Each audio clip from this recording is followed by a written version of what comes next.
réincarner, c'est apparaître sous une nouvelle forme. C'est comme un maître qui voudra bien donner des leçons et de lui-même à ses élèves. Et il va apparaître sous des formes et par des moyens, coûte que coûte, leur dispenser des cours, afin de pouvoir faire d'eux de meilleurs élèves. C'est ça l'incarnation. J'ai comme l'impression de dire, en amont, ça c'est une préfiguration et en aval, une incarnation. Noé. Noé vient et c'est lui qui va donc sauver toute l'humanité. Et cela, je dis en amont parce que c'est une préfiguration. Il ressemble donc sous cette forme-là, Noé. Mais au fait, Noé a aussi Jésus. Le fait que Jésus est le sauveur par qui toute l'humanité soit sauvée, devait être, sauvé. Il est la clé. Et comme il a dit, il est la vie, le chemin et la vérité. Voilà. Donc, Noé, de la même manière qu'il a souffert lorsqu'il construisait l'arche, il a été l'objet de moqueries, d'insultes, traité de tout. Et voilà. Après qu'il ait fini de construire cette arche-là, et c'est là qui a permis et qu'il y a eu les 7 couples qui ont été préservés et qui sont montés et encore, et donc donné naissance. Or, de la même manière, Jésus a été lapidé, injuré et traité de tout ce qu'il fallait, mais flagellé, mais jusqu'à la croix.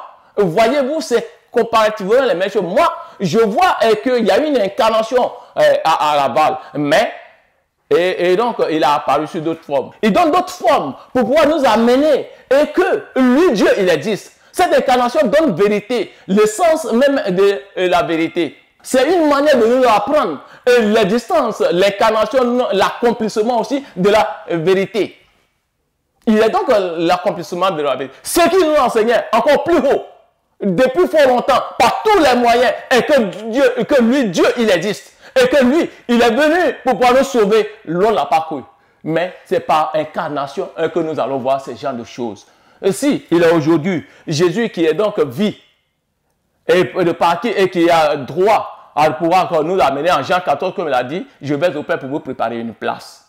De quelle réconciliation parle? Il est la vie, c'est lui qui vit avec nous. Et c'est lui aussi qui va encore nous donner la vie, parce que c'est lui qui sera notre juge.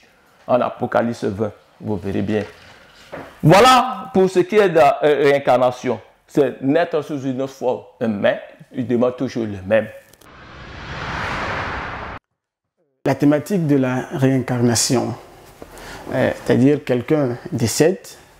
Vous savez, l'être humain est composé donc de 2 entités, l'âme et le corps physique que nous on voit. Donc la personne décède et on va l'enterrer. Et certaines personnes estiment que son âme intègre un autre corps pour pouvoir revivre ou accomplir une mission quelconque. L'avis de l'islam sur la question est très simple et clair. La notion de la réincarnation en islam est une notion que l'islam n'admet pas. La réincarnation est un leurre, c'est une illusion, c'est une supercherie du diable. Donc quand quelqu'un décède, il n'est pas possible à cette personne-là de revenir sur terre. Si il vous arrive donc de vivre une telle scène, une telle situation, mettez-vous à l'esprit que la personne en aucun cas ne peut revenir, mais Satan a la capacité, a le pouvoir de faire tout cela. Quelqu'un peut décider, Satan a la possibilité de prendre ta forme à toi. Il peut prendre la forme d'une personne X. Dieu lui a donné cette capacité. Pour tromper les gens, la vigilance des gens, qu'est-ce qu'il fait? Donc, il nous fait croire que quand quelqu'un décède, la personne peut revenir. Et ça, c'est la croyance de certaines personnes, même la croyance religieuse de certains. Et c'est une croyance qui est erronée, qui n'est pas vraie, qui est dépourvue de toute véracité. Le prophète alayhi salatu wassalam, et même le Coran nous enseigne que quand quelqu'un décède, la personne vit dans ce qu'on appelle al-hayat al-barzakhiya, c'est-à-dire la vie tombale. Il y a 2 vies, comme vous le savez. Il y a la vie, la vie ici-bas, donc le monde dans lequel nous vivons, et il y a également la vie de l'au-delà. Quand quelqu'un décède, la personne vit. Donc la vie ne s'arrête pas. Mais comme on dit, la personne ne vit plus, en réalité, la personne ne vit plus dans notre monde, mais la personne vit donc dans le monde invisible. Donc le prophète alayhi salatu wassalam, il nous enseigne que quand la personne décède et qu'on l'enterre, la personne commence une autre vie. Et cette vie-là est bien détaillée par les textes islamiques, à savoir le Coran et les hadiths, les propos du prophète alayhi salatu wassalam, pour dire que la réincarnation n'est pas vraie. Quand tu décèdes le jour, tu vas décider, ton corps va pourrir. Il y a certaines personnes, Dieu décide de garder leur corps. Tous ceux qui sont décédés ne sont pas encore arrivés donc au jour de la résurrection, parce que ce n'est pas encore arrivé, mais ils sont dans la vie intermédiaire entre la vie ici-bas et de la vie donc, du jour de la résurrection. Ils attendent tout le monde, de la première personne décédée jusqu'à la dernière personne décédée à ce jour-là, tout le monde nous attend. Et aucune âme n'est sortie de la vie ici-bas et n'est revenue. Ça n'existe pas. Tout ce qu'on entend, tout ce qu'on voit, ce sont des tromperies de Satan. La réincarnation n'est pas possible. C'est Satan qui nous fait voir tout cela et il faut vraiment faire attention. Quand tu décèdes, tu es décédé pour toujours. Que donne la bonne compréhension. Bien aimé, aujourd'hui, je vais vous parler d'un thème un peu spécial, qui est la réincarnation. C'est vrai que ce n'est pas quelque chose de biblique, mais nous allons un peu en parler. Selon les définitions, la recherche que j'ai faite, la réincarnation provient de l'hindouisme et du bouddhisme, où elle a ses racines. La réincarnation relève pour eux, d'une loi cosmique. Pour eux encore, toutes les réalités qui constituent le monde sont inéluctablement soumises à un devenir général où elles reviennent et se recomposent indéfiniment selon des durées inimaginables et inévaluables chez l'homme.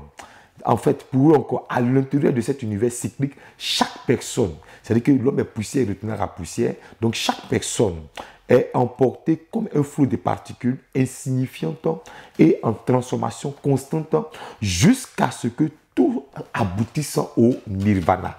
En fait, nirvana, c'est là que ça provient maintenant la disparition. C'est-à-dire que les gens vont se transformer.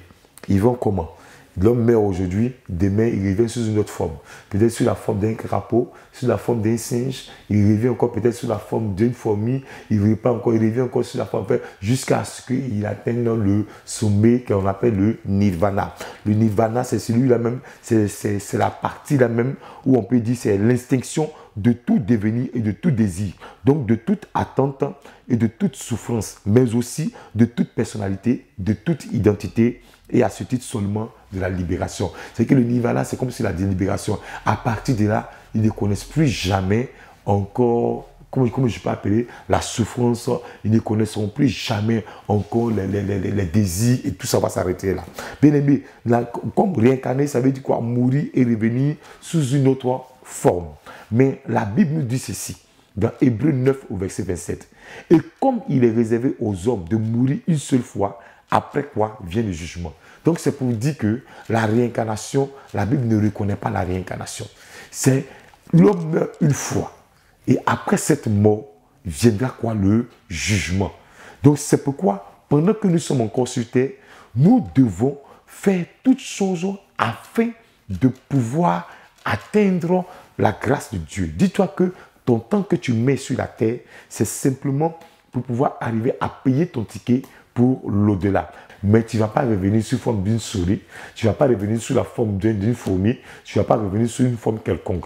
Mais simplement, après la mort, viendra simplement le jugement. Et le jugement dernier où Dieu va nous appeler, il va nous questionner sur tout ce que nous avons pu faire de notre vie sur la terre.